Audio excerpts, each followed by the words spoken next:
everyone, this is Alex from BookGreener, and we are in a very special place. I'm really honored because Rafael and Jasmine invited us in their home. They are here in the north of Ubud, and we're gonna listen to their story. Why they came to Bali, what they're all about, what's their journey, but also what is their superpower. Because the idea is that they are givers, and that's what brings us all together. They're people that are, of course, they have a business to run, but they also want to have a deep impact. They are change makers, and that's what this series is all about. So I'm really excited and very honored that you are joining us on this show. Jasmine, Rafael, welcome to the community. Jasmine came to do the teacher training in October 2015, and we had been here for our honeymoon before in 2014. That's where we fell in love with Bali. Yeah, I stalked you a little bit. I looked at your photos and profile. I fell in love with you in that dress, getting married in Bali. It was pretty amazing. So you were not into yoga? A little bit, but it was just the start of her journey into it. And we were here for honeymoon, and we were floating in Padang Padang down in Uluwatu. Yes. And we were saying to ourselves, wouldn't it be wonderful to live in Bali one day? And the little bug started working our minds on it. So at that time I was a general manager for a company in Peru. I had before worked in NGOs for 12 years, going around the world, managing and designing development projects. Wow. And I had gone back to the corporate world. And at one point we said, okay, this is not what we really want. We want to go back into this development and giving back. And so we said, okay, by this date I'm gonna quit my job and we're gonna start something new and look for something new. So I was looking for a job for 6 months, and things sometimes take a while, and then everything comes together. And Jasmine came to Bali. Yeah, I found the studio and I practiced there for a week. I fell in love with the studio and just really felt that impact in me personally, in my practice. And the studio is Radiantly Alive in Ubud, right? Yes. It's opposite Bali Buddha, Yes. near Bali Buddha. And what was so special about that, about Radiantly Alive? At least for me, what I loved is that it felt that there was a community. It felt cozy, but it was still impressive in the sense that the shala was open, and I don't know, the energy of Ubud, the practice, everything just made it super special. So that's when I said, if at any moment in my life I want to do a teacher training and study more, my dream would be to do it here in this studio in Radiantly Alive. And then we went back. Yeah. Daniel was the owner? Yeah, at the Daniel, time? the previous owner was looking to hire like a general manager to see the business side. So I remember that night just seeing that on the Facebook, and I took a screenshot and woke him up like at 11:30. This is your job! Like, this is a job! Like, this will take us to Ubud. Yes. And we're like, really? Like, what do I know about yoga? But yeah, you don't need to know about yoga. It's more about business and running a project. And yeah, so he sent the email. Maybe like it might just go to trash mail and anyone might not ever read it. But he answered, and the email started coming back and forth. And I left to Bali for the training, and he stayed in Lima in this back and forth conversation. And actually, during my time in the training, is that he was offered the job. Wow. So through Skype, we decided. So you were at Radiantly Alive when he got the job offer in Peru. Yeah. Fantastic. So he joined. He caught the next plane? No. Almost. Yeah. At that point I had this offer that was like in our eyes, a once-in-a-time opportunity to be able to come to Bali with a job and settle down. And that same week I had another offers, and I was talking with her from the other side of the world. I said, like, okay, what do we do? Do we do this that is our, like what we've been talking for a while, or do I follow this career path with this kind of organization? I said, okay, let's do it, because if we don't do it now, we will never do it. Yes. And so she came back from the training, and 2 weeks after we moved to Bali. Yeah, I so already beautiful. had. Yeah, I already had the The flight, flight back. and I wanted to say goodbye to the family and everything. So yeah, I flew back to Peru, and When we was did- that? That was- When did you start as general manager? I started the 1st of December of I- 2015, Yeah. Okay. when we Yeah. just moved. So Yeah. we rented our apartment, sold our car, put everything in storage in 1 week, 2 weeks, you know. Yeah. then And we- what happened? You quickly realized you wanted more than being general manager. How did you decide to actually Basically, purchase the business? It arrived, and after a few months, Daniel told me, "Look, I'm thinking on selling the business." And my first reaction was like, I came all the way from Peru and you know discarded this opportunity, Yes. and now you know gonna sell the business. And probably my thought was the people that buy it, they will wanna manage it, or you know. Proper so one, like, a proper manager. and I said right? like, oh, now what do I do? So I started working actually on the financial cash flows to see how to price the business, presentations to give to the brokers, like all the back end of selling a business, and the process of what Daniel wanted to sell, because he had a different ideas Sections, on, do I want to sell the studio, do I want to sell the brand, do I want to sell the trainings that I do I, like you know, just exploring the different alternatives. And finally he said, okay, I'm gonna sell the studio with the brand, and I'm gonna sell it 100%. Yes. So at that point we were thinking like, we want to stay in Bali. I really know the business, you know. Yes. By that time it had passed almost 9 months, so I knew all the potential and all Yes. the challenges. And we said like, okay, why don't we try and buy it? So we said, okay, we need to find the money, because Yes. of course we didn't have it. So we started contacting people that we thought that could Help us. help us and lend us Yes, the money, and yes. explaining them the business, and we do all this business analysis presentation and future plans. So you also. borrowed money from friends or From family. From family. Okay. Yes. Okay. And you own now 100% of. We of now Rainy own Day. 100% of Rainy Life since the 1st of December of Yeah. 2016. So in 1 year, we Yeah. passed Our from life starting changed. as a general manager to Fantastic. starting as a business owner. So tell us your vision for Radiantly Alive now. Where is it going now? We have always been discussing of what we want to do, and for us it's like our second home. You know, and we want to share our hospitality with people, and you know, create a community of people that come, share our love for yoga, share our love for just life, and share that Peruvian hospitality with which we have been brought up.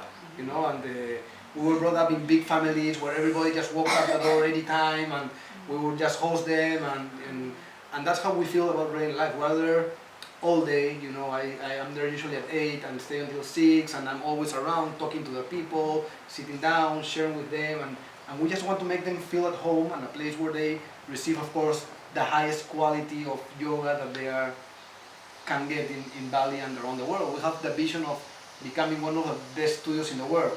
Okay. You know, and but under that umbrella of a community-loving environment that receives people with open arms and open heart.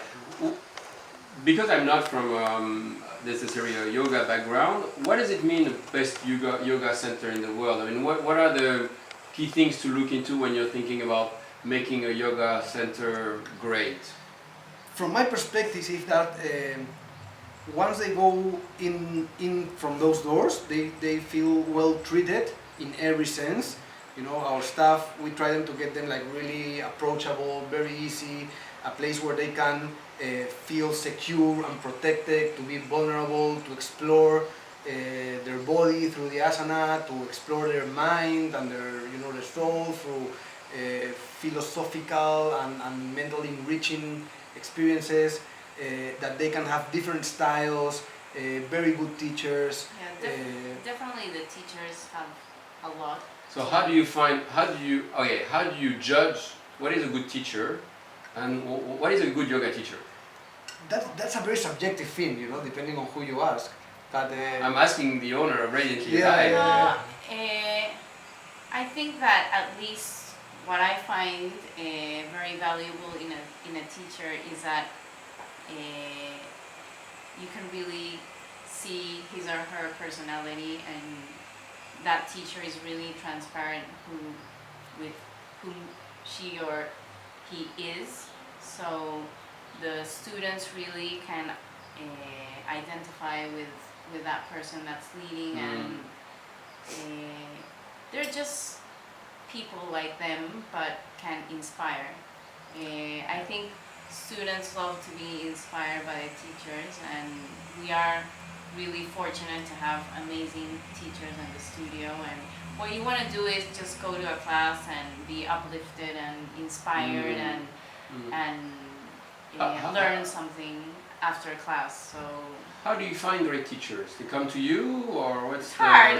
It's very hard. Yeah. It's very hard. You know, It's a Bhutan, tough- it's a tough yoga world, yeah. center of the world, you know, Yeah. so we receive a lot of people reaching out, looking for an opportunity to teach yoga, and it's difficult because just to find the right teacher and in a very brief time, you know, just by feeling their energy when they come to a sample class, you can in 10 minutes know if they're Yes. good for your studio or Yeah. not. You know, if they have that energy, that knowledge, that voice that projects personality and know how to move the people in a way that it's not only physical but with how they share their experiences or their knowledge, how they also, you know, connect in a deeper level. And of course here, you know, getting work permits is difficult. So it's also a play between finding the right people and being able to make it happen through the legalities and the bureaucracy in Bali.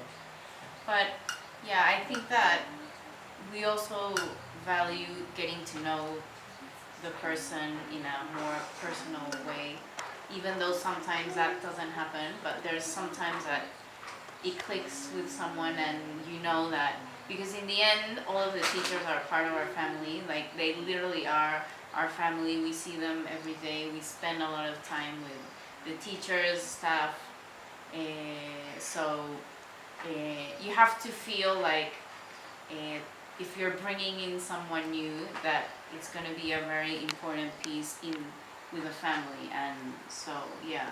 Yeah, and like in every business, it's a lot of also people that know someone that they can recommend, you know, so you also get a little bit from there, and then your intuition and your feeling about the person, you know, and of course you read their experience and you know where they have been teaching.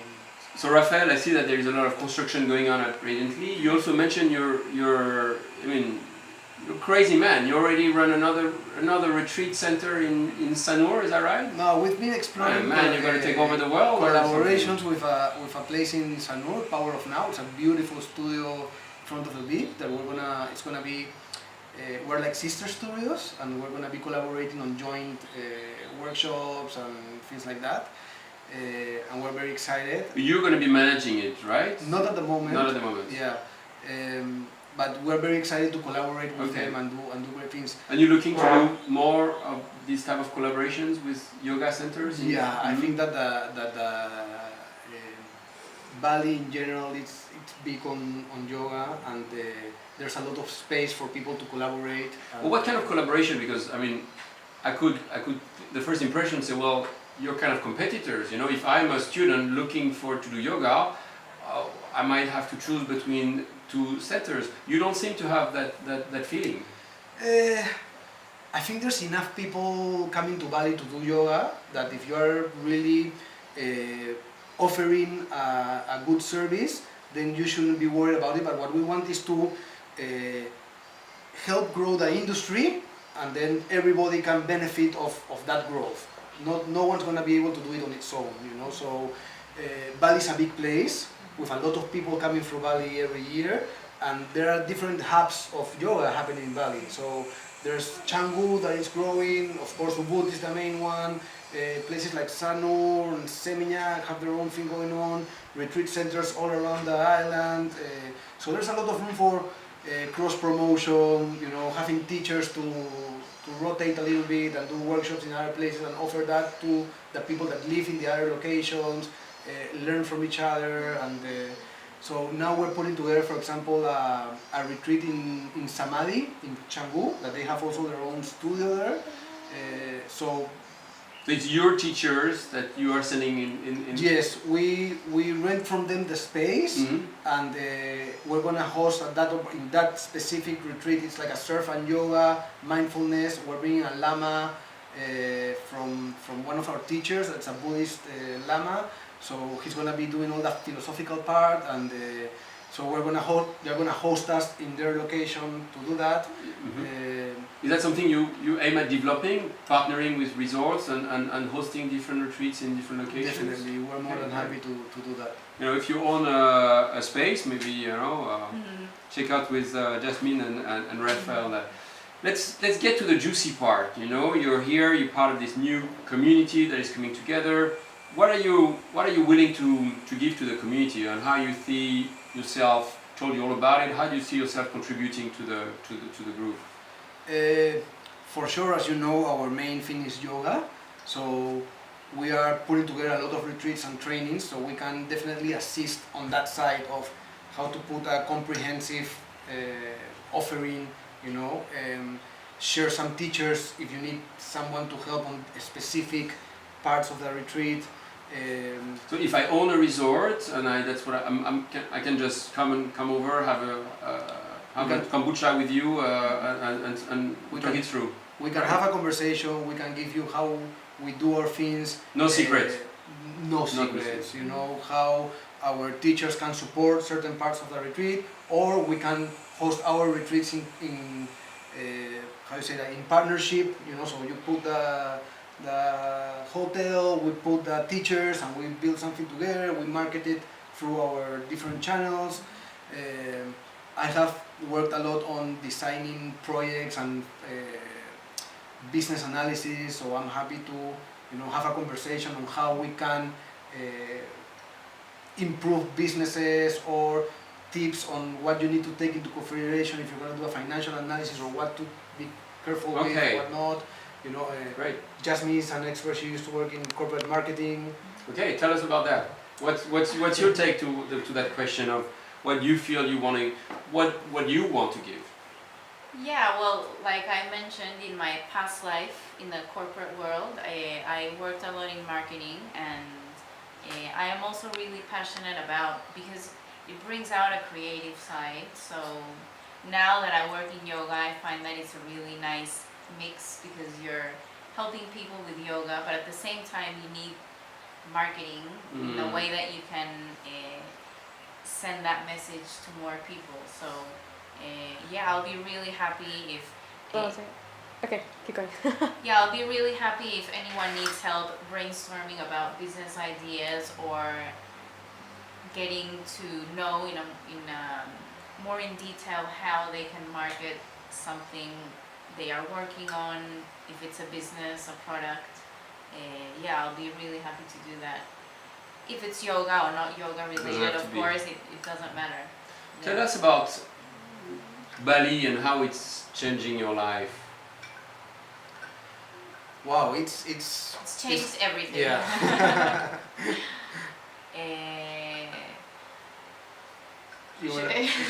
Like just we come from big city, you know. We come from Lima. It's a 12 million people city, crazy hectic traffic, you know, concrete everywhere, and just the pace of our life has changed, and changing the pace changes everything, because it gives you much more time to enjoy nature, enjoy peaceful mind.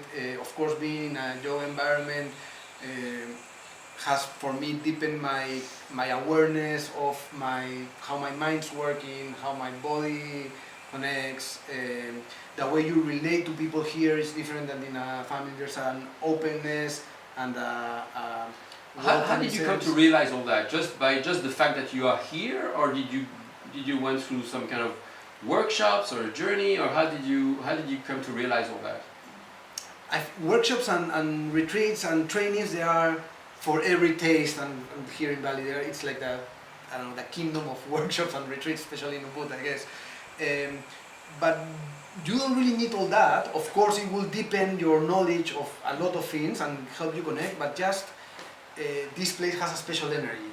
You know, it has a special energy that for me it has quieted my mind in many ways, created things like being more patient, being more easy at things, flowing more with what's on the day-to-day.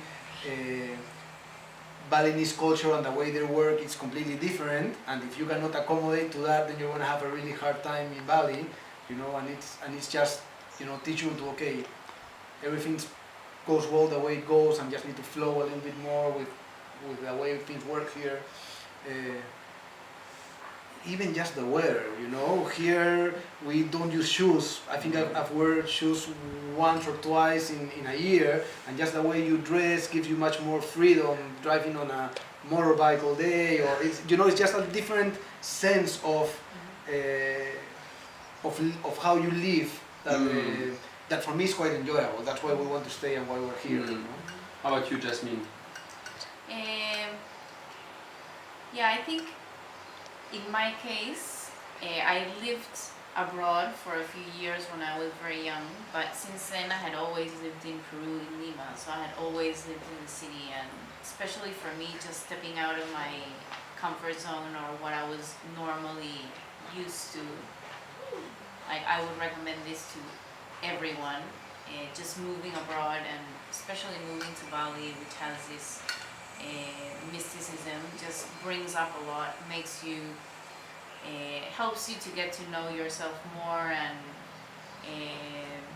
yeah, we've been living here for more than a year, so it's obviously helps us, like, even like if you already think you have a really good relationship with your couple, but if you move abroad, like, it really brings you much closer, and not only us but to yourself.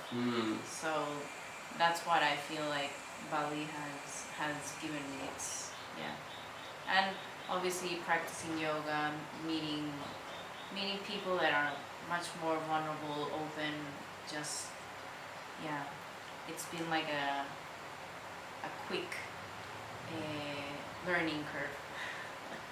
Just the type of conversations you have in Bali are completely different to what I would have with my friends and family at home. They wouldn't understand the words you're using. Probably, right? yeah.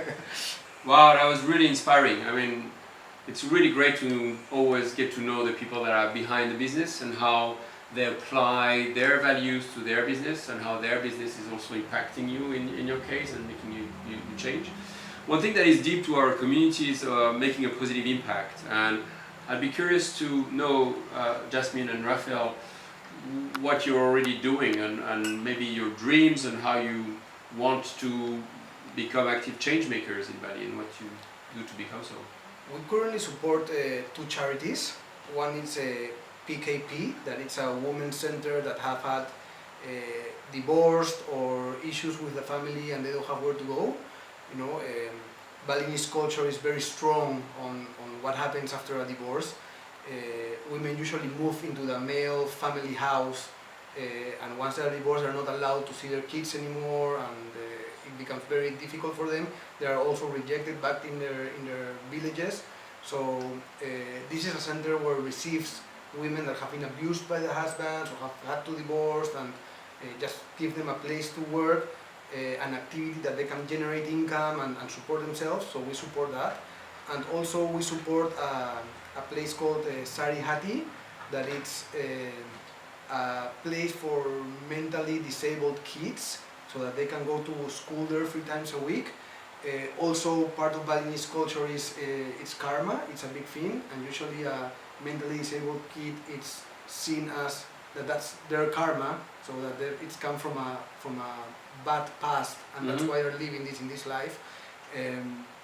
So we also support them. We have one of the kids working at the studio, and we do activities with them, and we donate the income from one of our workshops monthly to them, and they are trying to put together now a new center, so we are supporting with that, and everything that they need, that it's in our hands. They need to do a web, we lend them our webmaster, or things like that. So those are 2 projects managed by 2 wonderful women, Sari and Renata, and yeah, it's very close to our heart to support those projects. Great. Well, we'll give all the details so that others can be inspired, and I know of those projects, and I agree they're great. There's also a great restaurant on the soccer field of Monkey Forest Road, so a good place to hang out and play with the kids and be served by them. And yeah, I like to go to places that are actually contributing positively, so that's one of the nice addresses on Monkey Forest Road. Cool. Great, guys. Is there anything else you'd like to add, or maybe a message, overall message to the community of last words? Just be generous. You know, just be generous. Give back whatever you can. Anything that you give back will come back at some point or another. And join the community. It's a great place. It's a great place to have people like-minded, to support each other and work towards making Bali a better place for us that are visitors and guests, and the people that really live here. You know, so they are from here. So yeah, join us. Thank you. Thank you, everyone. Have a great day. What is your superpower? I'm really passionate about yoga, and I also have a lot of experience in marketing. I would love to help in any yoga related business or marketing, how to communicate or brand your business in a more uplifting way, just basically sharing and being there and supporting. If you